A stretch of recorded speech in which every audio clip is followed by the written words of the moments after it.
Bisa jurnalis Tempo yang merupakan reporter Desk Politik bocor halus ini mendapat teror dari orang tak dikenal. Awak media sempat mengkonfirmasi kembali mengenai pernyataan Hasan Hasbi yang meminta kepala babi untuk dimasak. Pas dikirim itu apa yang terjadi? Ini semacam ancaman kepada para pers. Udah dimasak aja. Kalau kepala babi mau dimasak? Dimasak aja. Dari proses rekonstruksi yang dilakukan sebelumnya, disebutnya pelaku diduga melakukan pembunuhan itu secara sadar, terencana, dan juga amat rapi.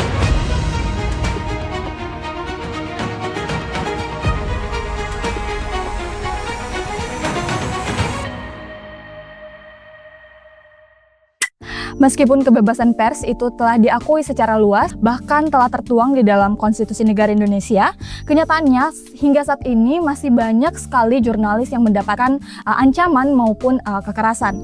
Nah, kekerasan terhadap jurnalis baik secara fisik, digital maupun psikologis itu tidak hanya merugikan individu yang menjadi korban, namun juga mengancam kebebasan pers itu sendiri. Ketika jurnalis dihentikan, diancam atau bahkan dibunuh, maka seluruh masyarakat itu kehilangan sumber informasi yang jujur, kritis, dan tidak bias. Halo Sobat Eksepsi, saya Seri dan di Eksepsi Talk kali ini kita hadir untuk membahas kekerasan terhadap jurnalis. Nah, untuk itu tentu saja saya tidak sendiri di sini, namun saya ditemani oleh Kak Ishak, yaitu seorang jurnalis dari Harian Rakyat Sosial. Halo Kak. Iya, halo. Mungkin bisa diperkenalkan dulu Kak. Siap. Ya nama tadi ya Ishak. Terus ya sehari-harinya bekerja sebagai reporter di lapangan. Desk-nya lebih dominan di hukum. Oh iya. Oke, baik. Nah, langsung saja. Jadi pada awal 2025 ini berdasarkan sumber dari Aliansi Jurnalis Independen atau AJI itu mencatatkan sebanyak 22 kasus kekerasan terhadap jurnalis di dalam triwulan pertama tahun 2025. Nah, untuk itu pada kali ini kita akan membahas beberapa di antaranya. Yang pertama itu yang kemarin sempat viral ya Kak ya, soal kematian salah satu jurnalis wanita di Kota Banjarbaru, itu jurnalis bernama Juwita yang dibunuh oleh oknum anggota TNI. Selain itu juga ada kemarin yang sangat-sangat banyak diperbincangkan juga ya kayak di sosial media soal teror kepala babi dan 6 bangkai tikus kepada Francisca Christie dari Tempo pada Maret 2025. Nah, terus ada juga ancaman langsung dari Ajudan Panglima TNI kepada jurnalis Kompas.com, di mana Adiasta Dirgantara ini tuh setelah meliput penyerangan Mapolres Tarakan pada Januari tahun 2025. Nah, di antara kasus-kasus yang telah kita sebutkan tadi itu, Kak, dari perspektif Kakak sendiri tuh bagaimana sih sebenarnya mekanisme dari penegakan hukum terhadap kekerasan jurnalis dan juga fakta dari penegakannya selama ini? Iya, terima kasih. Jadi tadi juga lupa sampaikan bahwa terima kasih sudah diberi ruang, karena bagi saya jika terus membicarakan soal kebebasan pers, terus memberi pemahaman kepada masyarakat soal apa sih fungsi pers, itu kan tentu akan secara sendirinya dimengerti begitu bahwa ternyata pers itu secara aturan dalam undang-undang memang juga dilindungi begitu. Nah, kalau terkait kasus kekerasan yang disampaikan tadi, akhir-akhir ini memang sangat banyak kejadian lah begitu, karena mulai dari teror di kantor Tempo, kemudian pembunuhan yang di Kalimantan, meskipun dalam ranah kasus itu terkait pribadi ya yang disampaikan karena antara pacar dan pelaku ini kan kalau tidak salah pacarnya sendiri begitu. Jadi teror sebenarnya itu kan kalau kita bicara secara aturan kan Undang-Undang Nomor 40 Tahun 1999 itu kan sudah jelas bahwa pers itu dilindungi secara hukum begitu. Kemudian kan di pasal 8 ya kalau tidak salah, di situ kan sudah jelas juga bahwa wartawan dalam menjalankan profesinya itu kan dilindungi begitu. Artinya bahwa karena kerangka hukumnya ada, dasar hukumnya ada, berarti dalam melaksanakan fungsi dan tugasnya itu ya wartawan dilindungi secara tidak langsung begitu oleh negara gitu. Apalagi kan di pasal 18 juga kan jelas secara aturan bahwa jika wartawan dalam melakukan profesinya kemudian ada intimidasi, ada pelarangan dan lain-lain, itu kan ada hukumannya kalau tidak salah 2 tahun penjara dan denda 500 juta ya kalau tidak salah. Apalagi kalau kan kekerasan secara fisik begitu, yang kan hanya intimidasi, penghalangan begitu. Apalagi kalau kekerasan fisik sampai melakukan pembunuhan, itu kan lapis lagi di luar dari undang-undang persnya itu kan bisa juga dikenakan pidana umum. Mungkin begitu. Nah, itu tadi kalau misalnya dalam hal mekanisme penegakan hukum terhadap kekerasan jurnalis selama ini ya Kak ya.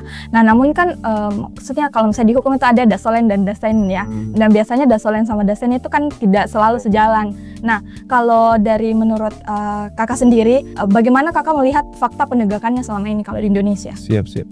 Ya, sebenarnya bukan hanya soal masalah jurnalis sebenarnya, tapi di beberapa dimensi lain kan sama juga begitu. Misalkan pidana umum juga kan sama juga sebenarnya begitu. Ada ketidaksesuaian antara apa yang tertulis dengan praktik di lapangan begitu.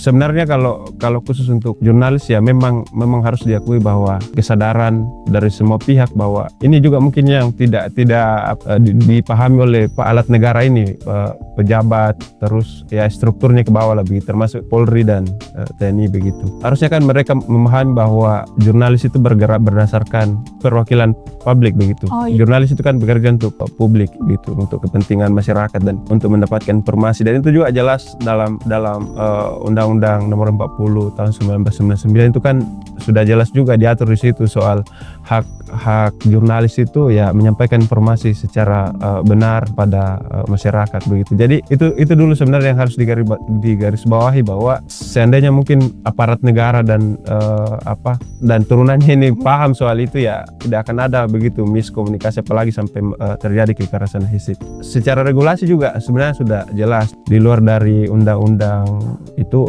Kalau tidak salah kan ada MOU antara Dewan Pers, terus organisasi pers dan Polri kalau tidak salah, soal bagaimana regulasi soal penanganan kasus kekerasan pers begitu. Termasuk soal sengketa pemberitaan itu kan kalau misalnya ada orang yang keberatan untuk misalnya dalam satu pemberitaan kemudian melaporkan ke polisi misalnya, polisi harus dalam MOU itu ya dengan Polri, polisi harus mengembalikan ke Dewan Pers begitu untuk diuji apakah ini memenuhi unsur kode etik jurnalis dan lain-lain begitu. Tapi ya memang dalam prakteknya ya memang masih banyak juga yang menjadi kesalahan begitu, karena kan tiba-tiba ada yang tidak disadari, tiba-tiba langsung sementara proses kasusnya baru ternyata ada teman-teman yang lagi berproses misalnya pengadilan dan lain. Ini juga ya tadi meskipun ada MOU tapi kan di bawah ini kadang-kadang juga tetap mengabaikan gitu. Nah, seharusnya setiap penyidik harus paham soal itu. Mungkin itu. Oke, baik Kak. Nah, selanjutnya pasti dari mungkin penonton mungkin nanti ya pasti itu banyak yang bertanya-tanya kenapa sih sebenarnya jurnalis ini harus dilindungi begitu. Nah, kalau misal dari pandangan Kakak, kan Kakak juga di sini sebagai jurnalis juga ya. Nah, menurut Kakak itu bagaimana? Kenapa sih untuk menjawab dari mungkin pertanyaan teman-teman di luar, menjawab kenapa sih maksudnya perlindungan terhadap jurnalis itu harus ditegakkan? Jelas di Undang-Undang Pers itu kan kalau tidak salah di pasal 4, pasal 5 ya. Kalau saya nanti dikoreksi ya kalau saya salah. Intinya ada soal hak dan kewajiban di situ begitu. Kenapa kemudian jurnalis harus dilindungi? Karena dalam menjalankan tugasnya kan jelas. Tugas dan fungsi jurnalis kan jelas, melakukan kontrol terhadap kekuasaan, melakukan kritik, koreksi dan seterusnya begitu. Jadi artinya memang secara aturan memang kan tidak diakui begitu, tapi dalam pilar kan dikenal 4 pilar demokrasi. 4 pilar demokrasi betul. Meskipun secara konstitusi kan ya hanya 3 begitu, legislatif, yudikatif dan eksekutif begitu. Tapi kan 3 ini tidak ada yang bisa mengawasi begitu. Inilah pers kemudian muncul di situ di antara itu ketiga itu. Nah, kalau tadi bicara soal tugas ya itu melakukan kritik, kontrol, dan tapi tentu juga harus melakukan apa dengan pedoman itu KJ ya, kode etik jurnalis begitu. Yang sampai juga kan kita menulis kemudian sifatnya merugikan secara individu itu kan salah juga. Kalau saya sih kalau pada dasarnya bahwa jurnalis itu bekerja untuk publik, bukan untuk kemudian menjas pribadi seseorang, itu salah sih sebenarnya kalau saya. Jadi selama itu menyangkut kepentingan publik ya sah-sah saja begitu. Oke. Nah, tadi di awal itu kan kita sudah mention beberapa contoh dari kasus-kasus kekerasan dan juga ancaman terhadap jurnalis di Indonesia. Nah, menurut pendapat pribadi Kakak, itu bagaimana kondisi kebebasan pers di negara kita ini? Terlebih lagi sekarang itu ternyata ada regulasi seperti aturan bahwa jurnalis asing itu wajib mendapatkan izin kepolisian berdasarkan dari peraturan kepolisian nomor 3 tahun 2025. Tadi kan dirunut ya dari soal kekerasan gitu. Kalau sebenarnya bukan hanya di luar, di Makassar juga ada. Kan kebetulan saya juga di bagian advokasi di Makassar begitu. Dari tahun 2016 sampai sekarang itu kalau tidak salah ada 19 kasus. Itu hanya kasus di luar dari orangnya. Artinya kan dalam satu kasus bisa saja 4 atau 3 yang jadi korban begitu. Jadi dari 19 kasus dan saya mungkin ada puluhan lah begitu korbannya gitu. Artinya belum selesai di situ, belum lagi begitu tadi yang disampaikan bahwa ada pelarangan jurnalisasi masuk. Secara regulasi memang saya tidak terlalu paham ya bagaimana regulasi pemerintah dengan otoritas yang di luar ya. Tapi setahu saya sih kalau soal itu sebenarnya bukan muaranya ya kepolisian untuk melarang begitu. Karena kan ada Menteri Komunikasi dan Kemeninfo ya. Nah, harusnya kan lewat itu begitu. Maksudnya kan dalil-dalilnya mungkin begitu soal lagi-lagi bahwa jangan sampai dia agen begitu, agen-agen toh yang mencoba. Tapi kan taruhlah misalnya kayak kasus di Papua begitu kan. Itu kan rata-rata yang meliput soal bagaimana aktivitas masyarakat yang memilih untuk merdeka ini itu kan ya rata-rata dari media asing memang. Karena kan mungkin secara akses juga, secara komunikasi juga kan lebih cepat ke mereka kan. Jadi sebenarnya saya tidak dilakukan pelarangan selama kan tidak tetap merujuk ke itu tadi etika begitu. Nah, ini sekarang kita sudah di pertanyaan terakhir. Ini mungkin akan menjadi hal yang menarik untuk teman-teman. Ini sebenarnya ini terkait pengalaman pribadi. Nah, Kak, kan Kakak juga sebagai jurnalis. Apakah Kakak secara pribadi maupun mungkin pengalaman dari orang-orang terdekat di lingkungan Kakak itu pernah dapat mungkin ancaman dari pihak-pihak tertentu lah seperti itu? Oknum-oknum. Kalau intimidasi sih ya biasa begitu. Dari tadi saya sebutkan itu dari 19 kasus itu termasuk salah satunya saya. Tahun 2019 Undang-Undang Cipta Kerja 2019 ya yang pas rame-ramenya itu di flyover. Itu kan saya kemudian ada dari Antara juga, ada TV One sama ini kata ya kalau tidak salah berempat. Itu kan dapat juga tindakan represif dari aparat penegak hukum. Nah, maksudnya tapi dari situ juga harus kita sadari bahwa ternyata dalam bekerja sebagai jurnalis itu bukan hanya soal mengumpulkan informasi saja begitu, tapi juga harus protek lah begitu terhadap diri kita. Gitu. Maksudnya kan bukan hanya juga perlindungan soal secara fisik, tapi juga ya termasuk alat komunikasi begitu.